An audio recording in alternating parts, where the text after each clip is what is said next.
This is the Big O Show. This is the Big O Show. All right. There he is. How you feeling, my man? You feeling good? I'm doing great. Feeling better than the New York Jets probably after a total no-show. I hope. I know you weren't playing Zach Wilson, but I hope you didn't need Garrett Wilson last night. I hope you didn't need Bam Knight last night because the Jets did not show up. And I had to start Trevor Lawrence. Didn't really want to, but got the rushing touchdown, got to about 20 points. And the Jaguars, man, they're probably the best team in the AFC South. I'd like to see them in the playoffs. The Titans don't have Tannehill the rest of the year probably. I think the Jaguars would have a better chance in the playoffs to actually beat a team. Yeah, no, I'm with you there. The funny part I laugh at is a lot of people had Tua as the fourth best quarterback to start the season in the division. And Zach Wilson is actually the fourth best quarterback on his own team. Yeah, I'll admit the guy who finished the game for the Jets I'd never heard of, and I cover the NFL for a living, South Dakota kid. But that's how bad Zach Wilson was. They were playing literally nobodies because Wilson couldn't do a thing. You know, Dude, he was on the Dolphins practice squad. Strebler. Right. That's right. But I mean, I'm like, Wilson's playing horribly. I'm like, geez, Flacco couldn't be any worse, could he? I mean, as soon as Mike White's healthy, you would think. Try to play him, and White's kind of a journeyman himself. But it's been a fun season, and this has been last night's game encapsulates the NFL this year, right? Where the story has been there hasn't been enough reliable quarterback play, and you look around the league. Arizona's playing their third-string quarterback. Last night, the Jets are playing their fourth-string quarterback. Baker Mayfield has bounced around the league. He's starting for the Rams now. Deshaun Watson comes back. He's looked terrible, I think, for 3 straight weeks. The Steelers have 9 touchdown passes as a team. Deontay Johnson just set a record. We'll see if he finishes out the season. The most targets in a season without a touchdown. They have 9 touchdown passes, the Steelers. Usually there's like 4 or 5 teams like this, Big O. It's like, I'll stay away from them. I don't like their quarterback room. This year there's like 12 teams like that. Yeah. No, it's really a screwed up situation, man.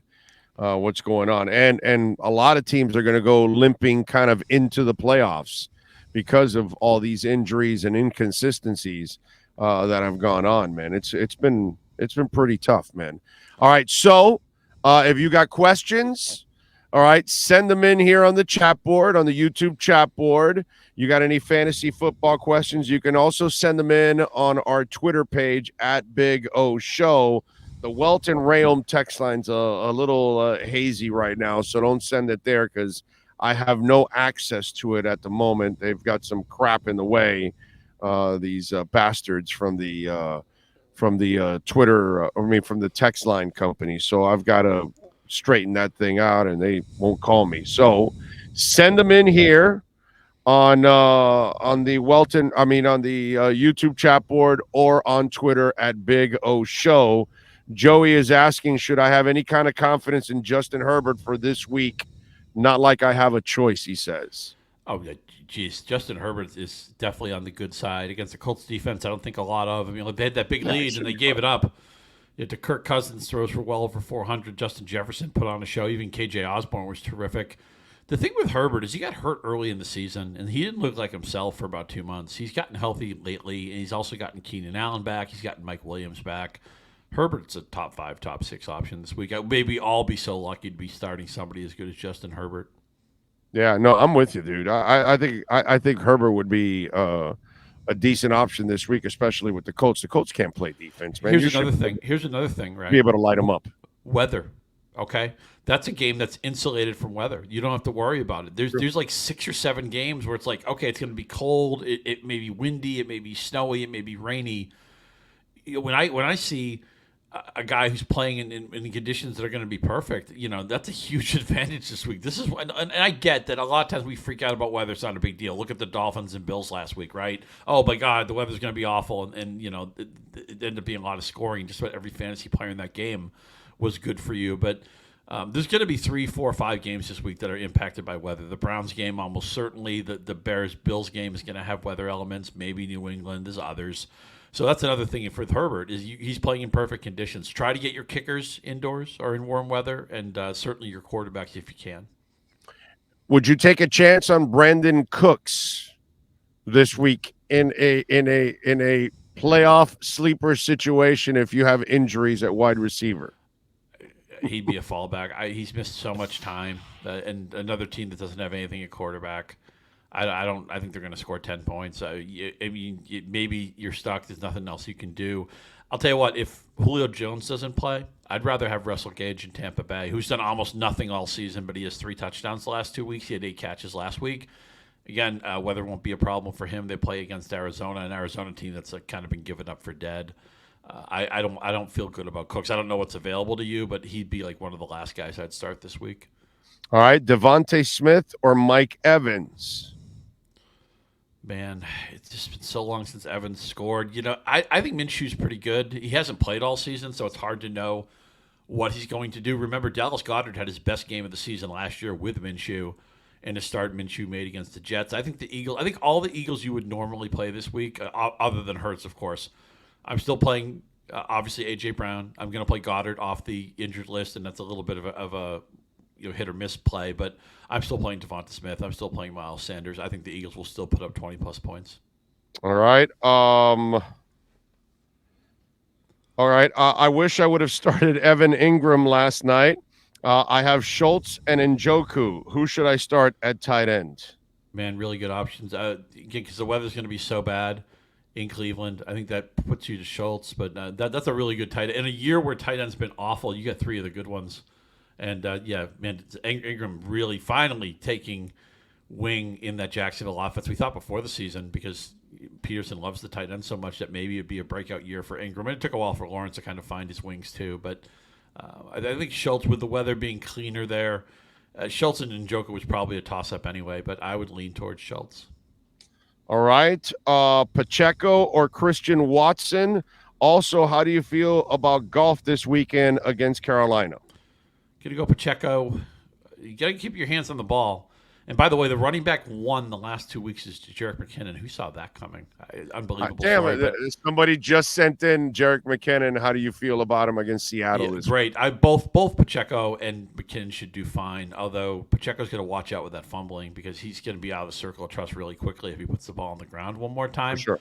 But that Seattle defense has really fallen apart, and you would think there's double-digit touches for both Pacheco and McKinnon this week. Allaire's not going to play again, so I feel good about both of those guys. And Goff, the Lions, man, their offensive coordinator is going to have a head coach job next year, and Goff's been good. The line's been good. We know St. Brown shows up every week. They have a couple of capable backs. Carolina's defense is ordinary. It's not a unit you have to shy away from.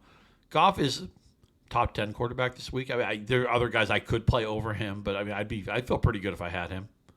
Send in your questions on the Twitter page if you want at Big O Show, or right here on the YouTube chat board. Flex, Ayuk, Mostert, Murray, Judy, or Evans. Holy shit. A lot of good options. Mostert, though, against the Green Bay defense that ranks dead last in DVOA rushing. Mostert got over 100 last week in the first half. We know he can be a little bit of a hit or miss player, and he's also a little bit of an injury-prone guy, but after the way he ran last week and after seeing the Packers, their run defense is horrendous. They're just awful. So I got to give him a shot this week. You could play a lot of those guys. Murray probably has 15 touches in his back pocket already, although that game with the Rams and Broncos is going to be ugly. Both Akers and Murray are playable, but I got to give Mostert a shot against that Packers front seven. All right. Nelson's asking. Joey's asking, I have Mike Williams at my flex spot, but is Deion Jackson a viable option in the next 2 weeks? I think so. Usually in these questions, we lean towards the running back. It's easier for them to get the touches. But with Herbert getting healthier, with the Colts defense, I don't feel that great about. I'm going to lean towards Williams. I wouldn't mind Jackson, though, and obviously Zach Moss is part of that backfield, too. They're both viable. And another team that's, not playing the quarterback they want to, Nick Foles is going to take the Colts. It looks like the Colts have a new scapegoat every week. 1 week they fire the offensive coordinator, they fire the coach, they bench Ryan, they bring back Ryan, they bench Ryan again. I just hope the Colts don't run out of scapegoats before the season ends. But both those backs, Moss and Jackson, are viable, but I would lean towards Mike Williams. All right. Start Tua or Kirk Cousins this week?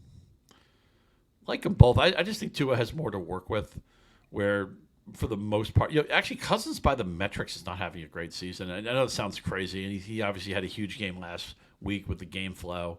Jefferson's headed towards about 200 target season, but Tua got back on the beam last week. Weather won't be an issue. Again, the Packers defense, they're going to run on them, but obviously, this offense likes to take shots downfield and with Hill and Waddle. So I got to have Tua in there. I feel great about his supporting cast. And, look, Tua played terrible against the Niners. A lot of people play bad against the Niners. And then he didn't have the greatest game against the Chargers, and people just freaked out and also thought Tua couldn't play anymore. And this Miami offense wasn't bankable. They're going to score 27 or 30 points, I think, on Christmas. I agree. They're going to be a fantastic offense. This is an odd question: White or Fournette? I got to White. The younger legs, probably a better pass catcher right now. It's the Tampa Bay offense, though, man. I mean, Mike Williams has to score. It feels like in 3 years. Brady finally starting to look every bit of the 45 that he is. I mentioned Gage as a sleeper at wide receiver. I lean White because he's 7-8 years younger. I want to go with the fresher legs. I think Tampa Bay feels that way too. Yeah. No, it's just rough to have that option in the playoffs. He must have a bunch of injuries or something that he's down to that. All right, in the Green Bay Miami game on Christmas Day, talk to us on the fantasy angle. What do you like there? Yeah, I mentioned Mostert against that Green Bay rushing defense. Obviously, Hill and Waddle start themselves. I feel good about Tua. Christian Watson, I know he blew a touchdown on Monday night where he didn't read the signal from Rodgers, but he still, his last 5 games, if you prorate them for a full season, I think comes out to like 1,200 yards and 21 touchdowns or something like that. So I would play him with confidence. And both of the Green Bay running backs are going to get double-digit touches, Dillon and Jones, so they're both playable. Rodgers, the thing with Rodgers is he never throws for more than like 220, 230 yards. This is obviously not MVP Rodgers. So he's not a proactive play for me, but I could play either of the Green Bay backs. I could certainly play Watson, and the Miami guys. Mostert is in a great spot, and then the 3 guys in the passing game, you're always press and play with them. What do you got going on over at Yahoo Sports so folks can check you out, my friend? Sure. We did our sleepers yesterday, and we did our bold predictions. Today I'll pick the games. Pittsburgh's one of the games I like. They will honor Franco Harris, the late Franco Harris. Man, what a great player he was. I guess can't see. I know emotions aren't everything, but I got to figure that Pittsburgh treats this game as their Super Bowl. They'll be one of my 5 picks. I'll release later today. And then if you have further questions, remember Saturday is the main part of the slate this week. There's games on 4 different days, but I'll be at the Yahoo Fantasy handle tomorrow, an hour before kickoff. So if we didn't get your question today or if something new pops up, you're welcome to hit me over at Yahoo Fantasy or you hit me directly at Scott_Pianowski on Twitter, and we'll get you sorted out. It's fantasy semifinals. I realize the stakes are raised. It's win or go home. So it always don't question yourself. I know everybody, you make good decisions all year, and then the playoffs come and you get all freaked out because nobody wants to lose. But just keep making good decisions, and we can live with the results. The ball bounce is funny for everybody. As I mentioned, there's going to be a lot of bad weather this week, so we're going to want to check that out as well. But if you need some help, catch me on Twitter on the weekend. I'll see what I can do. I just hope White works out for that guy. That's a tough decision there. All right, we will catch up with you next week, my friend. Happy holidays. Have a safe weekend, and stay warm, my brother. Yeah, have a great holiday. Enjoy the football, everybody. And, stay safe, especially if you're in some of those cold weather areas. And, go Dolphins. I'd like to see maybe 3 Tua touchdowns. Let's spread them out, right? Let's throw one to Waddle. Let's throw one to Hill. Let's let Mostert run one in. But I think we'll get a lot of points under the tree on Sunday. Appreciate you, brother. We'll talk to you soon. Thank you, my brother. Appreciate you. There you go. The great Scott Pianowski. Follow him on Twitter at Scott_Pianowski. And you can follow me to Sports Grill because, you have a New Year's resolution here at the end of the year, right? You're going to make a new one. Your resolution should be to have more wings at Sports Grill. Have those special grilled wings because I can't get enough of them myself. By the way, $1.50 Bud Light drafts and bottles during the NCAA and NFL games. So tomorrow you get the NFL games going on. New cocktails they've added to the menu, $5 during the NCAA and NFL games. The cherry lemonade and the tailgate tea. Check those out.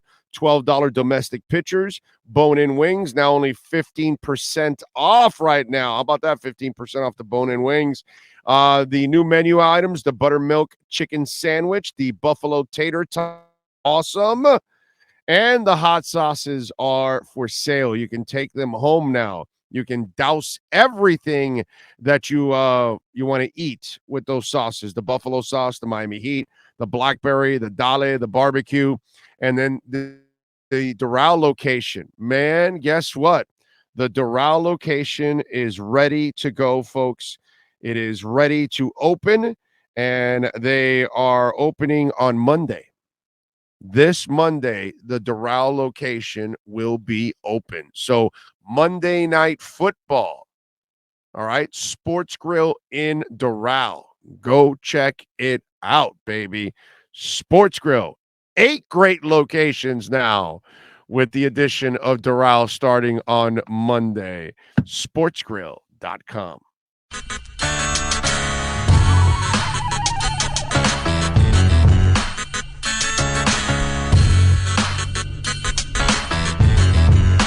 This is the Big O Show. This is the Big O Show.